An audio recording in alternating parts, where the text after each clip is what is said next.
A lot of two-a-days lately, but hey, I love talking about football.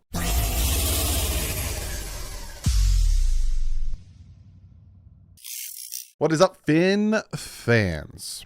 So you can tell by the title, I'm going to talk a little bit about Byron Jones, but to me and probably to a lot of you guys, this really isn't a big surprise, but we're going to talk about Byron Jones, what his designated June 1st cut will mean, even though I've talked about nauseum, and what I predict the Dolphins will do with his designated June 1st cut.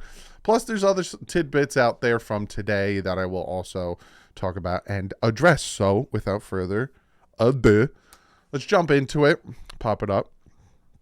You know it's official when Adam Schefter tweets it out. He says, sources. We all love the sources. Dolphins have informed cornerback Byron Jones that he's being released on March 15th and will have the opportunity to enter free agency. Dolphins will designate him a post-June 1st cut, saving $13.6 million against the salary cap. So essentially what that means is he's going to be able to go, like as soon as March 15th comes, the start of free agency, he's going to be able to go out and sign with a new team or, do whatever he needs to do. Obviously, he's in a lot of pain and he can't physically do much, so he'll probably rehab a little bit before he goes and signs with the team, maybe more towards training camp. But if he does sign with the team and pass the physical, then that means he's a big fat liar, but I don't think that's the case. So, he's free to go on March 15th, but his $13.6 million won't be given to the Miami Dolphins until June 1st, after June 1st. So that being said, this is what I think will happen. I think the Miami Dolphins in the next couple days and the week or so, because next Wednesday, not tomorrow, next Wednesday is the start of free agency, but also this upcoming Monday and Tuesday is tampering period. So I think you'll see in the next couple days, you'll see restructuring of contracts. We're already starting to see some of that.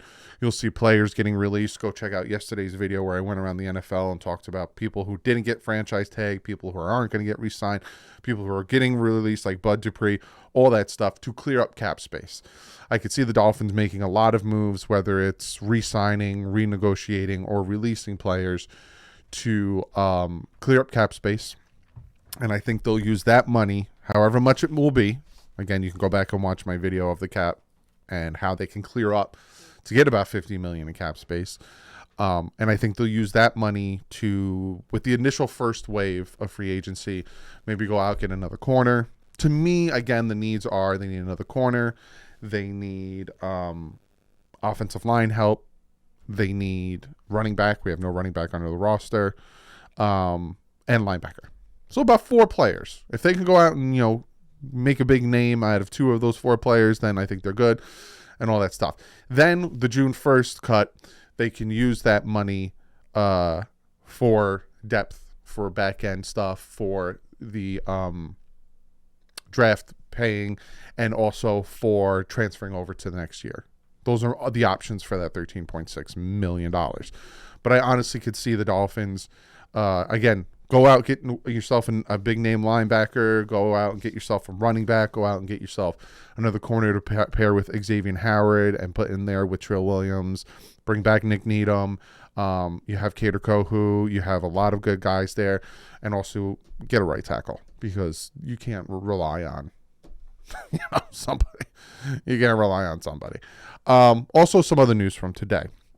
Mike Pouncey signing a 1-day contract to retire with the Miami Dolphins. Very awesome to hear that. The Baltimore Ravens have officially placed a non-exclusive tag on Lamar Jackson. What that means, kind of touched upon it yesterday, is that teams can negotiate and Lamar Jackson can pick a team he wants to go to. And then if the Baltimore Ravens don't match it, so essentially the Baltimore Ravens are allowing the market to dictate how much Lamar is going to get. So Lamar might think he's worth this much. He might go out there and find a team he might really want to go to, but they're not going to give him this much. They'll give him this much, and then the Ravens will be like, see, we tried to tell you that. We'll give you a little bit more. Come back to Baltimore. And if they don't do that, then the team that he goes to has to give the Baltimore Ravens 2 first-round picks. The Miami Dolphins don't have a first-round pick this year. So unless, and Barry Jackson touched upon this, I'll pop this up. Barry Jackson touched upon this. Ravens place non-exclusive tag on Lamar Jackson, essentially eliminates Dolphins as a landing spot because the Miami Dolphins don't have a first-round pick this year. But Tannenbaum explained, because Fins don't have a first-rounder, unless Jackson hypothetically decides he wants to play for the Dolphins, and then he waits until the draft. So essentially, he's like, oh, I really want to go play for the Dolphins, yada, yada. I'm going to wait to sign the exclusive tag, and I'm going to wait all that stuff, and wait till after the draft. Then the Dolphins have 2 first-round picks to give the Baltimore Ravens, but I doubt that's going to happen. But also, it was reported that because a lot of people were like, also, he says, Barry Jackson adds, even if we wait until May to sign offer sheet, Ravens obviously could match. So Lamar to Miami would take unique circumstances of Jackson threatening not to report and telling Ravens he wants to play the Dolphins, and Ravens, for whatever reason, cooperating. Unlikely. He ain't coming to Miami. I'm going to talk about this in a second once I get to some other news from today. Supposedly it was reported the Falcons aren't going after Lamar, which I find very interesting there. I thought he was a big landing spot for Lamar. So the teams that he could potentially go to are very limited because of they have to have the 2 first-round picks. It doesn't have to be 2 first rounds this year. They just have to be 2 first rounds this year and next year. So, Panthers maybe, some of these quarterback-needy teams, Indy, we'll see about that. The Jets are flying out to meet with Aaron Rodgers, and they're probably bringing Hackett, who is very close with Aaron Rodgers, and they're going to try to swoon him and give him, the night of his life to try to get him to come and be a New York Jet. Will it work? I don't know. Am I worried about it? Nah, I don't care. If it happens, if the Jets get Aaron Rodgers, it's a huge addition for them. I'm not going to downplay it and think that if Jet fans start to do backflips and say, oh, we're going to win the division, we're definitely going to the playoffs, Super Bowl contenders, yada, yada, that they shouldn't feel that way. Jet fans should feel that way. But I'm not going to sit here and get worried. It's the same thing, but it's also not the same thing as when the Patriots got Cam Newton. Go back and watch my reaction to the Patriots signing Cam Newton. My reaction was, all right, I'm not scared. Cam Newton is not the Cam Newton he was however many years ago. And I ended up being right. This one, Aaron Rodgers, he could go back to the Packers. He could decide to retire. He could be like, you know what? I don't want to lose half my paycheck in New York. I don't want to play in New York, whatever, blah, blah, blah. I'm just going to retire. We don't know, but full court press from the New York Jets. That being said, let me go on a little bit of a spiel real quick. And I talked about this on Twitter, and I'm going to go on a little bit of a spiel. Tua Tagovailoa, right? There's a group of Dolphin fans that don't want him to be the Dolphins quarterback. They will do whatever they need to make sure he is not the Dolphins quarterback. They will, grasp onto and grip onto any iota of a chance that he is not the Dolphins quarterback. But this is something that we need to realize. He's going to be the Dolphins quarterback in 2023. Stop trying to, Lamar Jackson, is there a chance? Is there a chance? Yes, there's a chance that the Dolphins could do anything. There's a chance that the Dolphins team can, liquidate all their assets and not become an NFL team anymore. Yes, there's a chance of all that stuff. But it is very unlikely that Tua Tagovailoa is not going to be the quarterback of 2023. If it changes, I'll come on here and be like, wow, surprised the hell out of me, and I'll talk about it. But it is very unlikely that Tua Tagovailoa is not the quarterback of 2023. That being said, 2024 is a horse of a different color. Tua has to prove and Tua has to talk. Tua has to prove and show that he can stay healthy and he can continue his growth this upcoming year. My personal opinion, if he gets hurt again or if he has a regression, because for the past 3 years he's been getting better every single year. Last year was his best year top 12 in passing, tied for 6th in touchdowns, number 1 in quarterback rating, number 3 in QBR, number 3 in yards per game. And then, there's the naysayers are like, oh, it's against garbage teams. And I've already talked about this. He's had better stats against those same garbage teams than Aaron Rodgers, Jalen Hurts, Justin Herbert, Josh Allen, Joe Burrow, against those same garbage teams. So why didn't these better quarterbacks put up better numbers against garbage teams?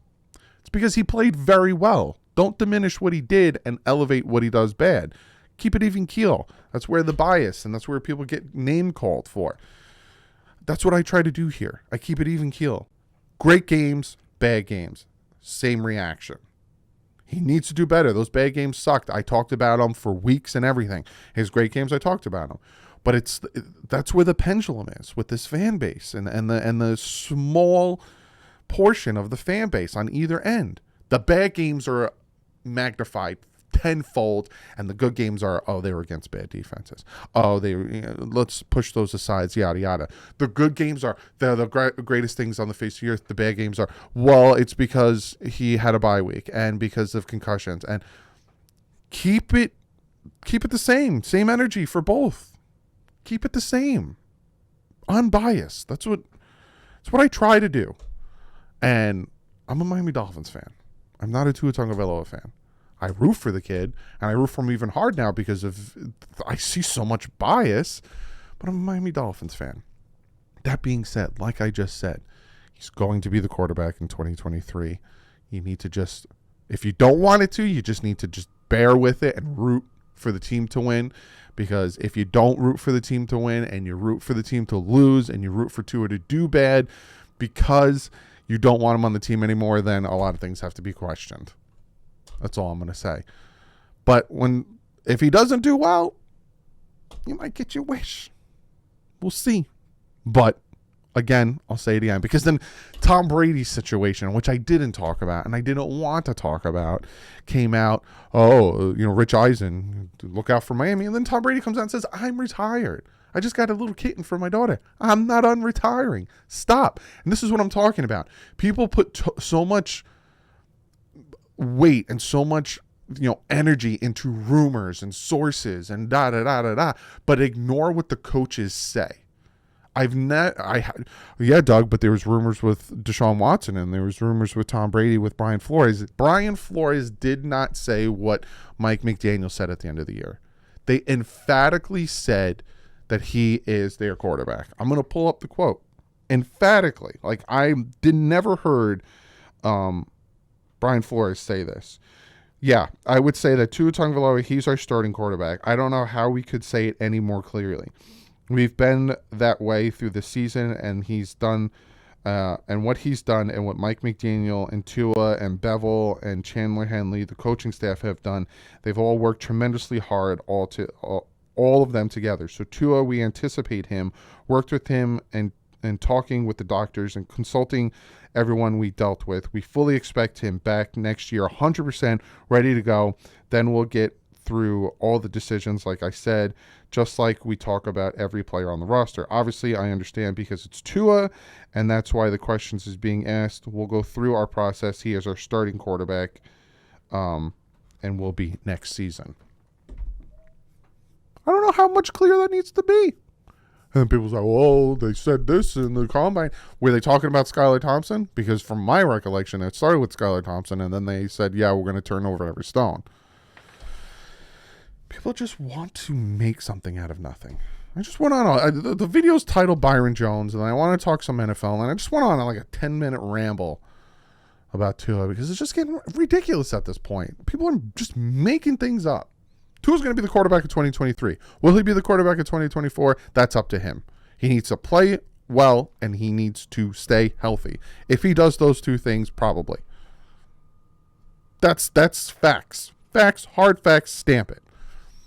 Unless the moons align, Miami Dolphins make trades, get a first-round pick, then go after Lamar Jackson, and yada, yada, bing, bong, bing. All these things happen, then they happen. I'll report them, and I'll be shocked. Other than that, it ain't happening. Move on.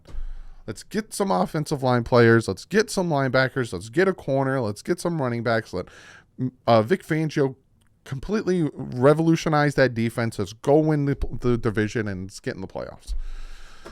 Love you guys. I'll see you in the next one. But like usual, stay classy. Offense up.